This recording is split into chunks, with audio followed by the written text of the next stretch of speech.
Hello, my name is Jeff and welcome to my wood turning channel. Brand new channel I'm just starting, and the very first project I'm going to do is a wood turning of a segmented bowl. This is a segmented bowl made of various pieces to make each different ring, and then you put it all together. But I'm going to show you step by step how that's done, and you'll see this online. I'm sure you may have found other videos on this, so I don't mean to be redundant, but you might pick up something different from me than you may have not gotten from someone else. So let's get started. Alright, to get things started, we're going to start by cutting these strips of wood, and to do that, we first set up the saw to set each width. The thickness is already cut a 1/2 inch, so we got to cut the width of this. So the cut sheets here tell me what I need to do. This is enough cut sheets for 2 bowls, so I'm cutting enough wood for 2 bowls. Because they have similar woods, just one's padauk, one's got some cherry in it. So, but the same style of bowl. So I'm going to cut enough pieces for both bowls. So what I do is take the information off that, put it on my own little cut sheet, so I know how many of each I need, so, or the length I need of each one. Of maple, 1.9, 1.6, whatever. Alrighty, here we go.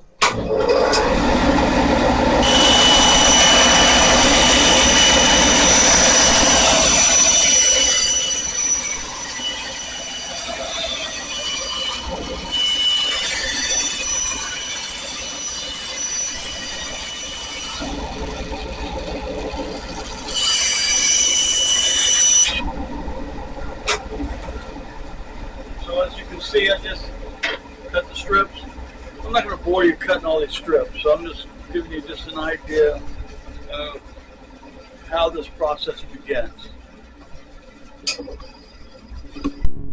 As you can tell by now, I'm making these videos for someone who's never done this before.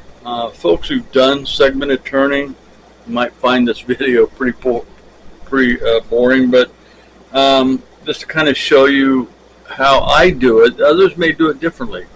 I think most of us do it this way, though. This is a particular kind of jig made to cut. And what I do is what a lot of us do, either set these at a particular angle, which would be 5 degrees. Me, I like to do the easy way, and I got these seg easy wedgies that you can buy. This 10 degree is 5 degree on each side. Okay, so I always check it. I've got others for different degrees for different applications. This is for a 36 segmented ring. That's what that big 36 was for. Also, I got my stop here. This is a stop that I got set up here. What I normally do is I take tongue depressor or something like this, and I make the mark where I need it, whatever that is, and I set it up this way to the saw. I sneak this up, and that's set. That's how easy it is. So now I just start cutting. First I got to turn on my vac system, and then here we go.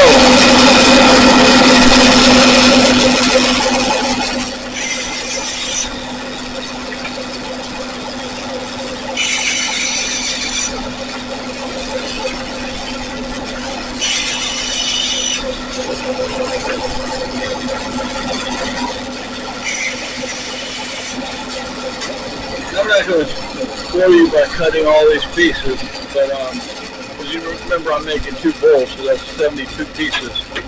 But regardless, what I got here is this line down the middle.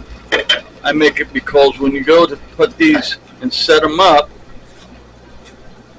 it would be set up opposite. So with the line, without a line, with the line, like that. The purpose of that is cupping. Say if I put them all with the line up, and if the angle was not exactly 90 degrees on the cut, you could start cupping as you put these 36 pieces together. So this is one way to combat that. So even if I'm off by, instead of 90 degrees, I'm 89 and 3/4 degrees. By the time I've got 36 around here, that's going to be off by a couple of degrees. This is the way to avoid that. Okay? So I'll go ahead and get these all cut up, and then we'll move to gluing them all up. Alright, so now I'm going to first add the glue to the ring like I was showing you when I laid it out here. Each one, see how that's different? See how they're different when I lay it out? There's a line. So that's how I have to build them up here. And there's a couple of ways a person can do this. There's one style where you put a piece of tape down and you put all the pieces down and you squirt glue in the cracks and then you roll it up. I personally don't like that way, but a lot of guys like. A lot of people like that, doing it that way. Me, I do it. I like to just go ahead and glue. First I gotta get my glasses on. I can't see anything. Alright, here we go. Make sure I got enough glue on. Yeah, we're good.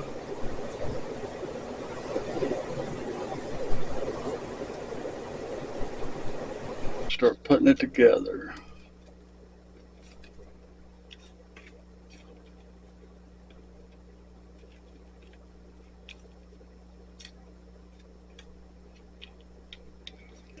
And probably the only technical part of this whole process is making sure you've got the collared pieces in the right place. Okay, I have, oh crap, did I get that off? Yeah, one won't hurt. See, I got the lines off a little bit, but that's okay, just one spot. It's not going to make a big deal. But I did make sure I've got the collars in the right place. So this ring, which is going to be second from the top, will have the collars where they're at, see? So everything matches the way the design was meant to do.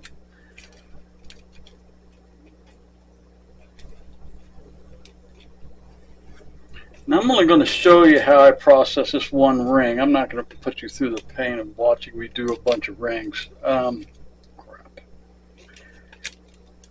And when I make these small ones, what am I doing? Need some more glue on that. I messed it up. There we go. Glue on this one. I made a mistake, so well, we fixed it. All right, let me add some more glue over here.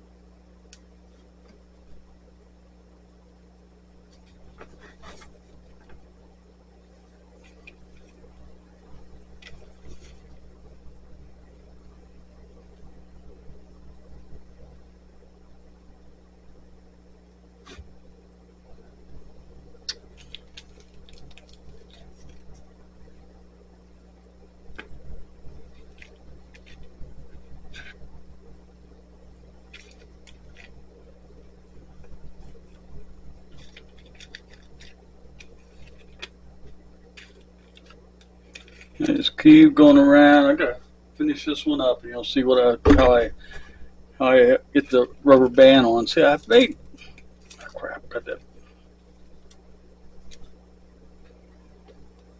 I've made it before, where I've done these with, and just try to put a rubber band around it and have these things flying all over the place to get away from me. So I've changed how I do this. So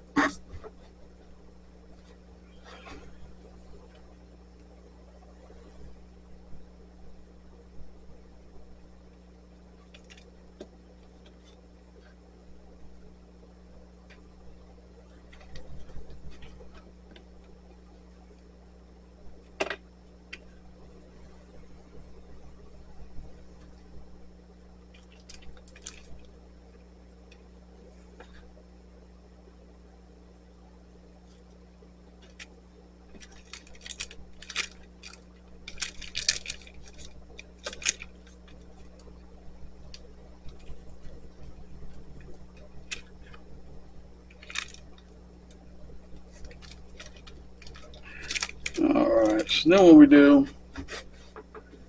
I have these discs, do this like this, put it over it all, clamp this down. That's why I built this clamp right here, this press. I use it for other things too, but it works really good for this. It holds everything in place so I can get the rubber band on. Like I said before, if I tried to do this without the press and just try to put the rubber band on, it's not easy. I have them flying everywhere. Okay, now just take this off. Wipe my press board off real quick. And I just go around and check all the connections, make sure they're all.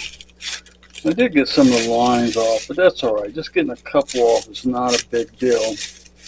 I do have the right pattern where it's red, white, red, and 3 whites, red, white, red, and 3 whites, and that's what I needed more than anything. Okay, I think we're looking good. All right. So that's how you do it. Put a ring together that we cut. Now, the next thing will be how we put the ring, glue rings. Well, for next stop, I'm sorry. The next thing will be I run all the rings through the drum sander to smooth them out and to flatten them out and get rid of any imperfections. Then we start putting them on the lathe. Okay?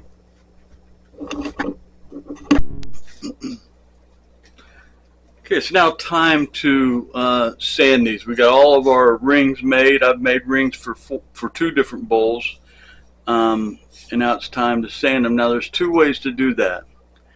I used to use this. Oh, that's a pig. On the lathe.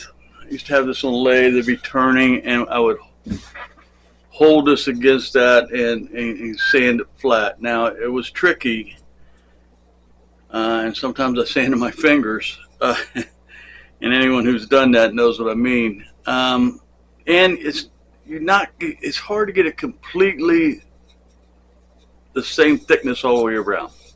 So what I've done since then is I upgraded to a drum sander, and I use it for more than just this, but this is mainly why I bought a drum sander.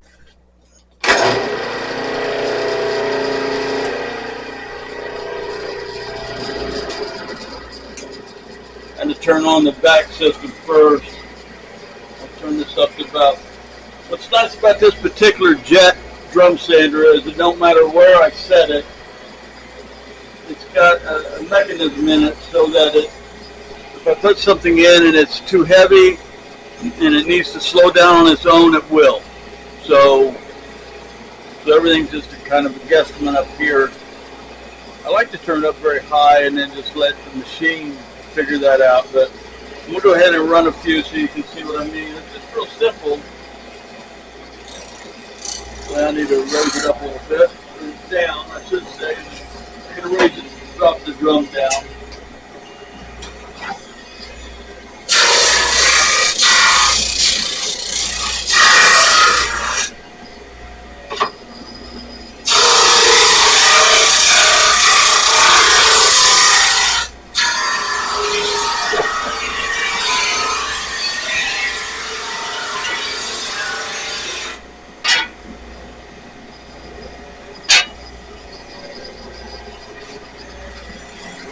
Place the ring. There you go. Over here. And so what I do is I go through it, I do all of them.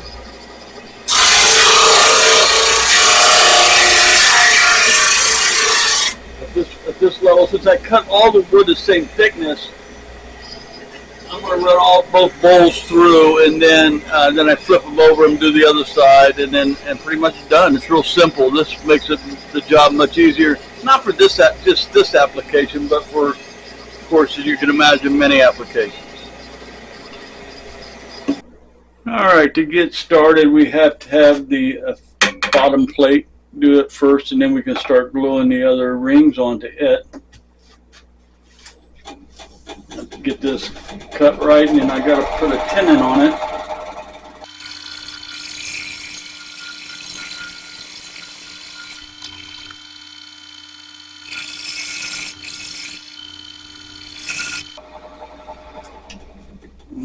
got the pin and foot on it. What I do now is pull that off.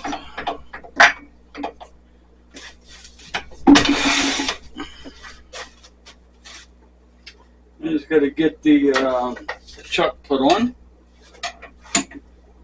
So, of course, this has taken several days, as you can imagine, because of gluing and everything.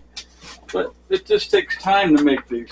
You know, I mean, you don't sit around waiting for the glue to dry, of course. Do other projects, but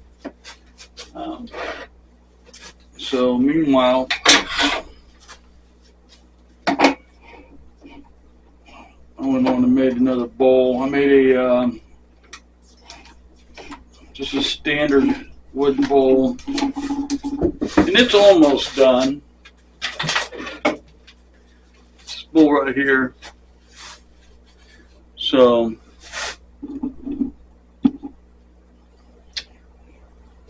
made out of 4 live oak. So we're getting there. A little more sanding. I've got to put my medallion in the spot. So, but that's coming along slowly but surely.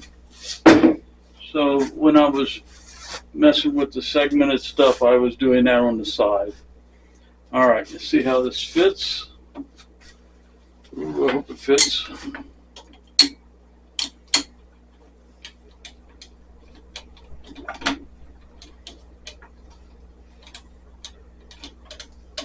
Oh yeah, that's good.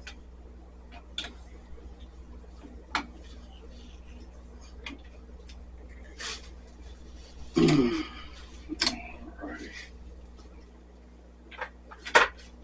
Now, come to the face of this,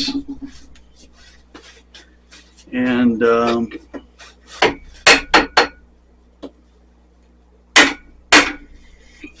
clean up the face, flatten it, you know, until we start gluing wood to it. So I gotta lower that a little bit more.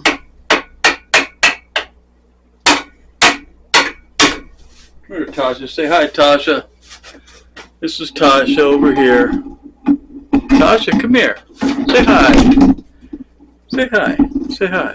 Oop, I can't get the camera right. There we go. Here we go. Tasha, come here. There's Tasha. Had to go get her bone. Hi, there she is. Tasha hangs out with me a lot in the workshop. She does love coming out here. Get this right again. Sorry for all the movement. All right, there. Okay. You zoom into that again. I'm a one-man video machine here.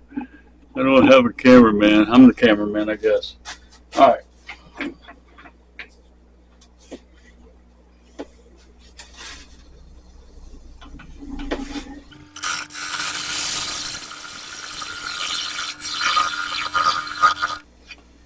Oh, a little too hard, did I? So when I'm done,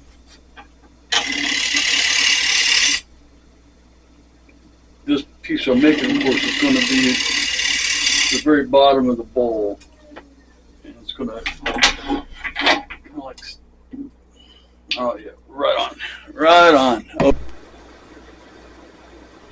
Now, of course, I'm making 2 bowls, as I was saying. This bowl here, the primary color is cherry. This is cherry. You see the cherry within here. Primary color, cherry, and maple and cherry. It's hard to tell when it's like this, but it is maple and cherry. So, okay. Yep.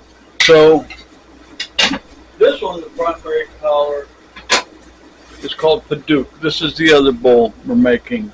So, but I'm going to show you right now how I'm doing the first bowl. I'm doing this is cherry. So I'm going to show you how I put these together, how I put the rings.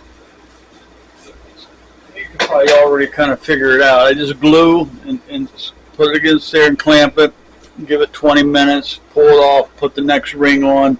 And this takes a couple, it depends on the bowl. I mean, there could be bowls with 15 rings, so it can take a couple of days to do this. But I'll get this all put together today and get started on the next bowl probably, but I'm just going to show you this one portion so you can get an idea.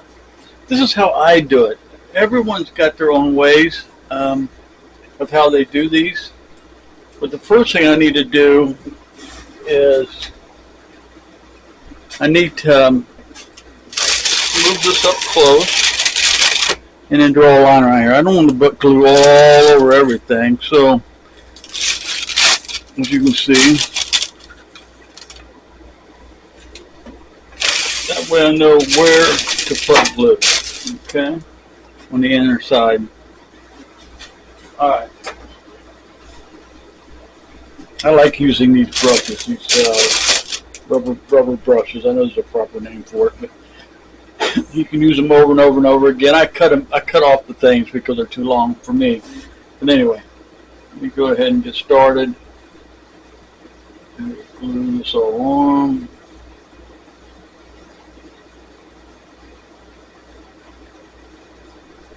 I've seen videos of all different ways, and I've tried many different ways, but this seems to be the way I've come to do all my segmented bowls. And it's slow. I mean, I could, if I use a clamp, I could glue everything and then clamp it, but I found that they weren't symmetrical. They ended up being to where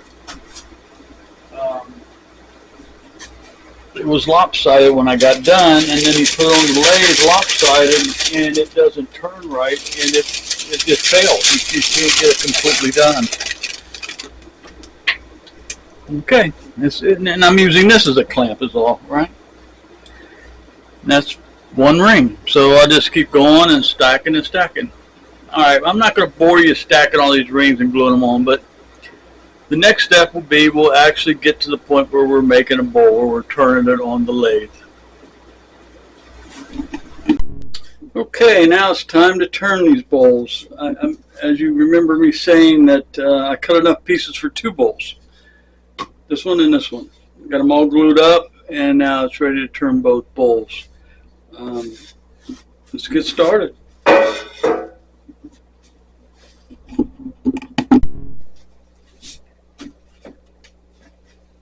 I like turning the outside first. It's really just a preference, and it also depends on the bowl I'm making. That can change, all depending. These segmented bowls, you got to remember, I maybe mentioned it already, because these bowls are made the way they are. It's like I'm turning a bowl, except for this part. All these pieces I'm going with the grain, not against the grain. So when I turn a regular wood bowl, it's with the grain, without the grain, you know, and it's just, as it turns, you're going to keep cutting with and without the grain. This, you get to cut with the grain the whole time. It's almost like cutting a baseball bat or cutting something typical on a lathe. Okay, so just wanted to point that out. It makes it quite a bit easier if you ask me. There we go.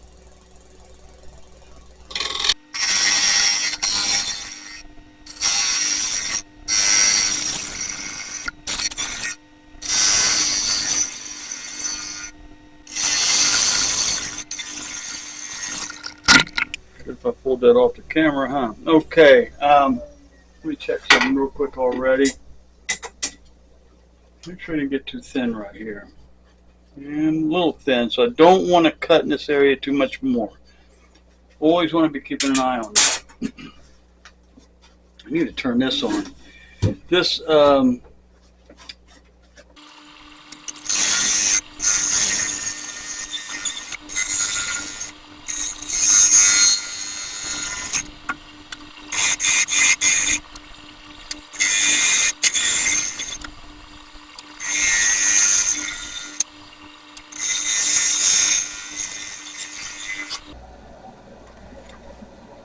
getting about the shape I want. Now you can see the glue area that I got to get past that glue area.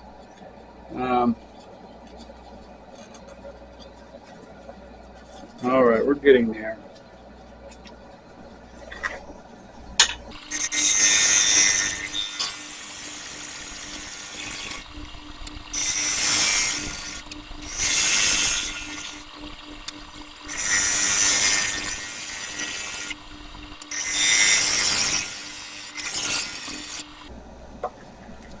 Alrighty, getting there. All this is just by design as you're doing it. There really wasn't really any plan. I didn't plan it very well, but you know, I like to use a carbide cutter when I get into this area here.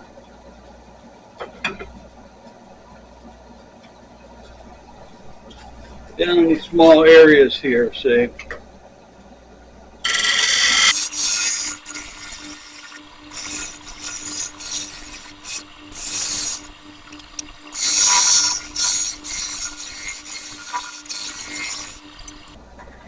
And as you know, I'm not watching my tool as it cuts the wood. I'm watching up here at the horizon. That tells me the shape of what's going on, right? When I first started doing this, I always watched my tool, and I ended up taking off too much wood, and I ended up just getting poor cuts, and the work just not turning out like I had hoped. So, alrighty. I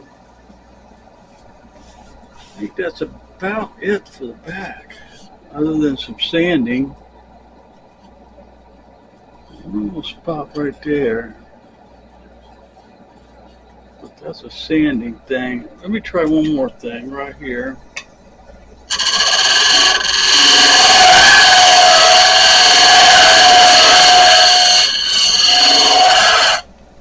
A little sharper on the edge. All right. Now I'm going to work on the front.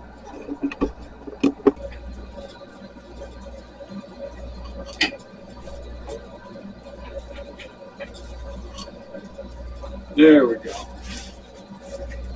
We can cook with gas now.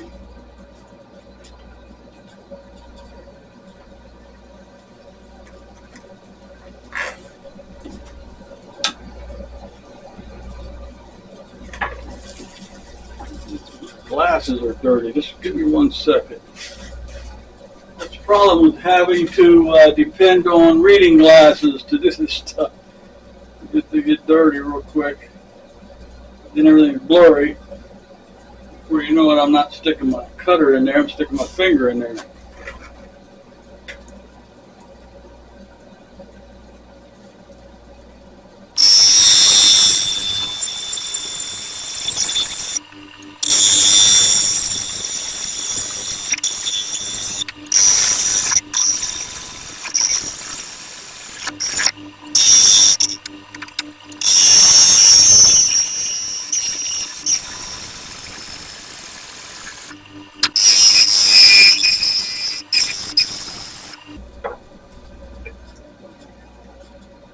You get down to where it's just a little bit of wood left of this glue, like right down in here. See that? I gotta watch it so I don't lose the piece. If I cut too much, I've ruined the piece. So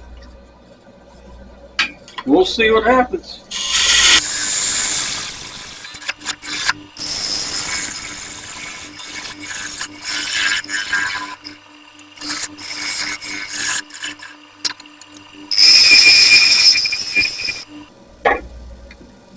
Alright, let me see how much wood I got left here. I don't want to get carried away.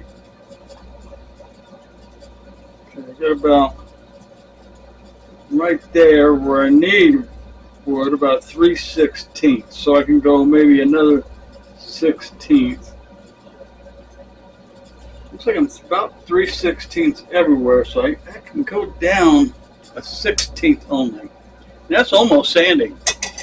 So, meanwhile, I got to make sure I do it right.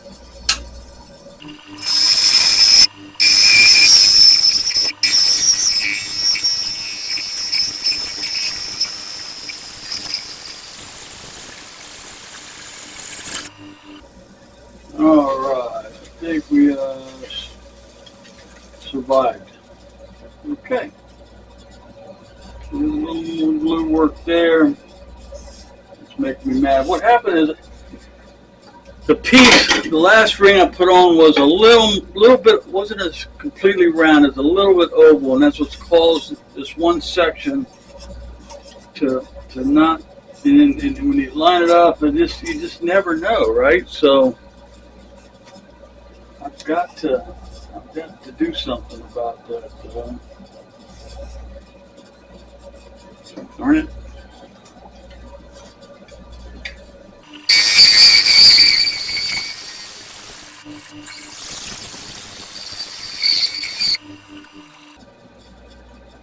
Almost.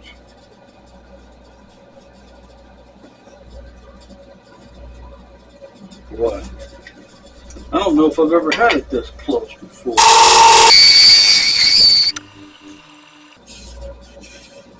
Alright. Let's see what it looks like with the light. Sometimes you can put the light behind it and see if you can see light through the wood, and I can't. So I got enough room. Just enough room.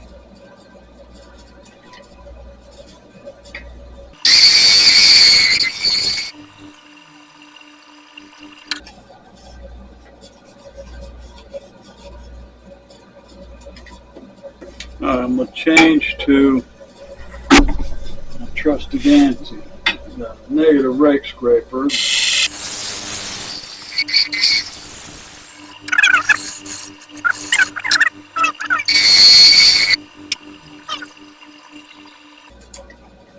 I know it's time. It looks like I'm going real slow, but you just got to be real careful at this point.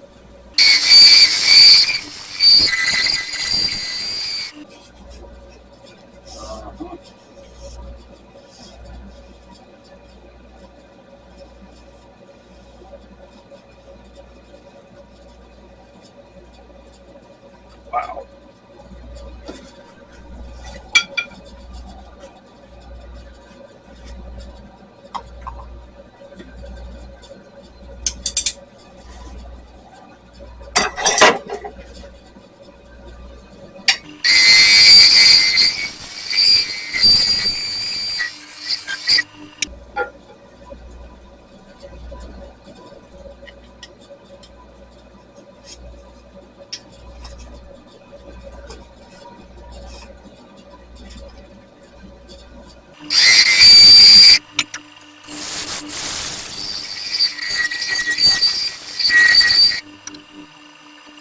I've got a spot back here I need to scrape. I noticed when I was touching this.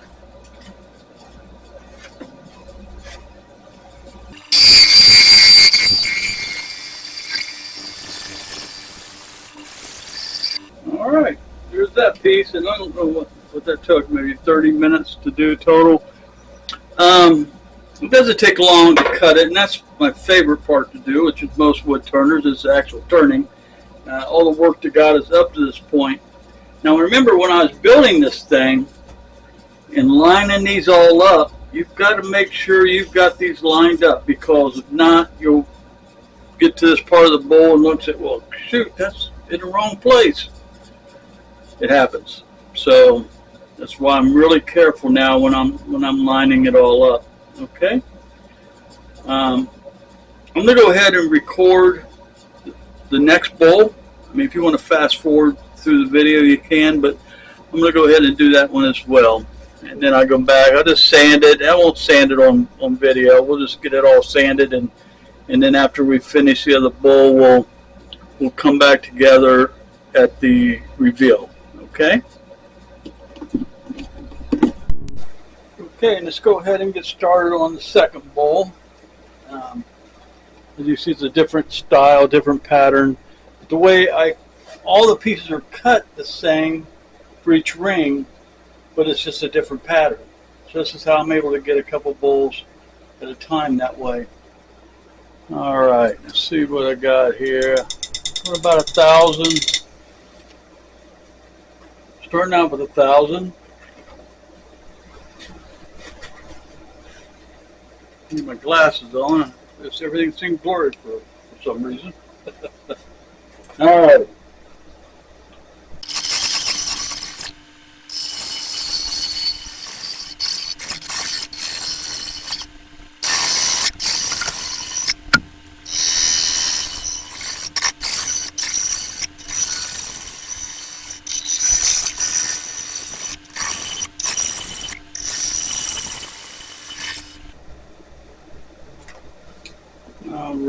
so let me get this top cleaned up.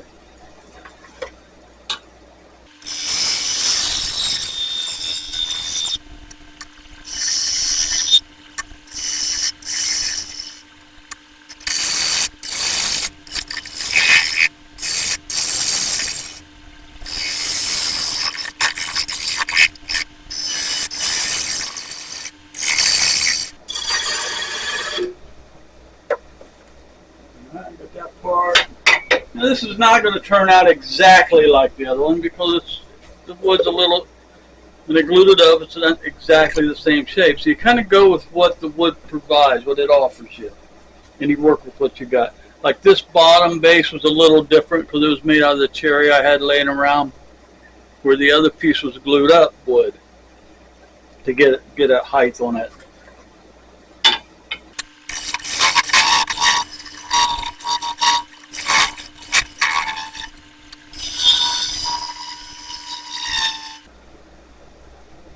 The other reason it's going to be different is I'm warmed up. The first bowl I went in cold and approached it a little different way, which kind of caused a different outcome. Always learning at this, you know, always learning. What I like about wood turning, particularly bowls, is there's just so many variations you can go, you know. Nothing's really never exactly the same. You can make them close.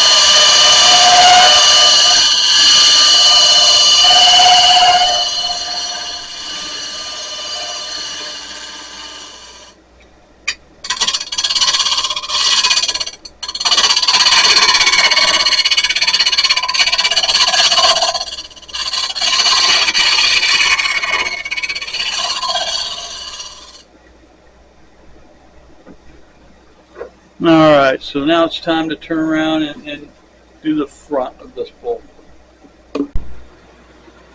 Now I notice this bowl already has more of a flat profile than the other one, but we'll see how it turns out.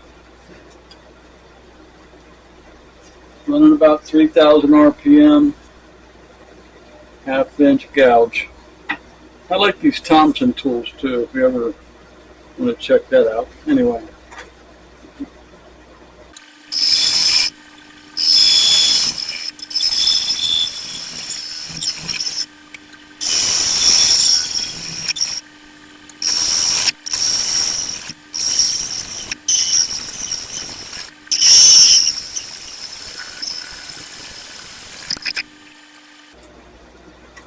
Alright, let me see what I got here. Oh yeah, I got a lot of meat to go. Alright, we're good.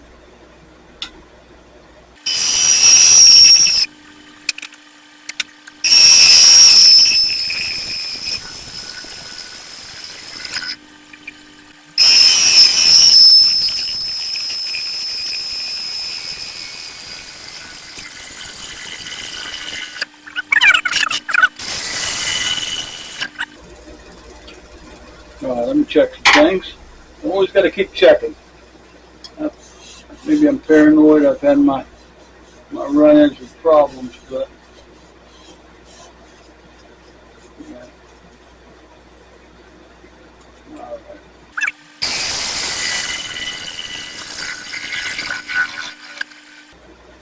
I know that the cherry and the maple look a lot alike, but they are very different. Especially when I oil it up, you'll see the difference. You do a little scraping now. I love this scraper. If you don't have one, you're missing out. You need a scraper. You call a negative rake scraper. This scraper will not catch. I've never had it catch, and it makes a nice, clean finish.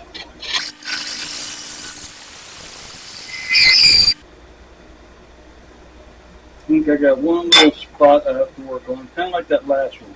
When the bolt transitioned from going down to going left.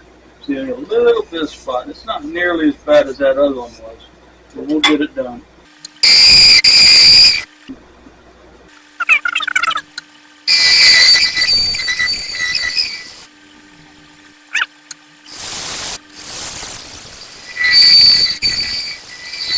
loud sound that's driving me crazy. Wood does not like to be pushed certain ways, so that means you got to kind of back off. You hear those sounds, and you're not far off from something kind of coming loose, so you just got to be careful. I'm almost there, sound or no sound. So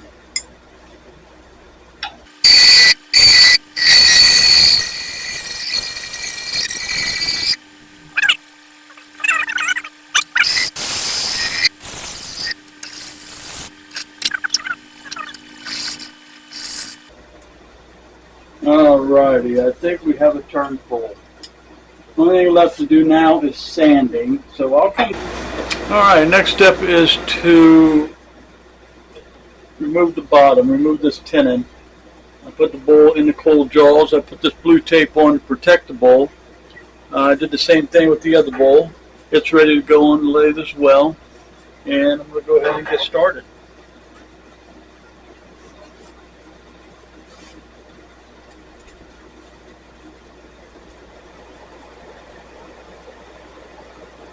Now with this cold jaws, you shouldn't go much faster, 600-700 RPMs.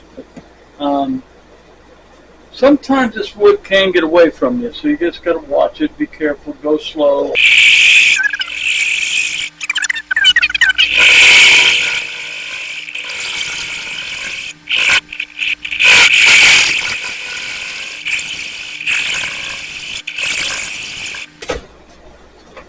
Once I get this where I want it, then now what I'll do is I will take a forcer bit on the lathe here, and I'll drill a 1 1/4 inch hole for this medallion. This little medallion, I don't know if you can see it or not, but I like to put that on all my bowls.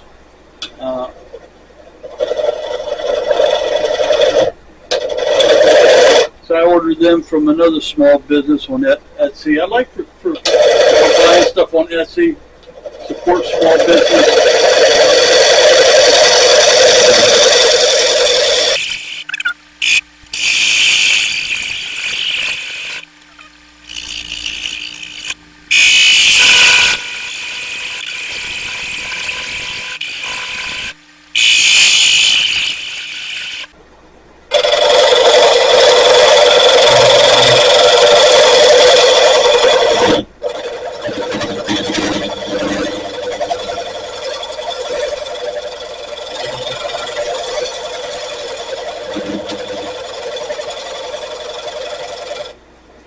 Some people put little designs in their bottom and things. I don't particularly like doing that. Also, it can tear the wood if you're not careful, so you got to be really careful when doing that. Alrighty, let me go ahead and do the final step with the force-through bit.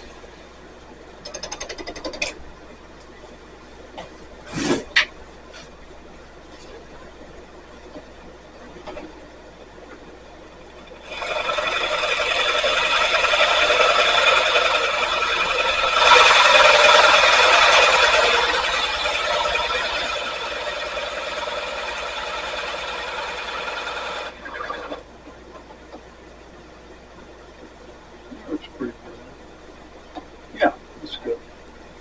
Alright, that's all there is to it. Then I just got to do the next one. I'll be quick. This is a quick process. No, wait a minute, I got to sand that. Sorry. Tell you what, I'll go ahead and do the other one offline, and then I'll come back with both bowls finished, and then we'll be at the end of our video. Well, here are the two finished bowls. They're not perfect. They're off alignment a little bit. You can see right here. It's just, it happens. It's just when you're putting it together, it looks like it's lined up, and then after you get it done with the lathe, they're not so much lined up. So, but they came out pretty nice. And these are the bottoms. This is the medallion, and the bottoms, how they came out. This bottom. All right. So, thank you for sticking through my first YouTube video. I really hope you subscribe and and look out for future videos of mine. As I know I didn't do a very good job with this video. I'll get better at it. I'm learning. So with that, take care and God bless.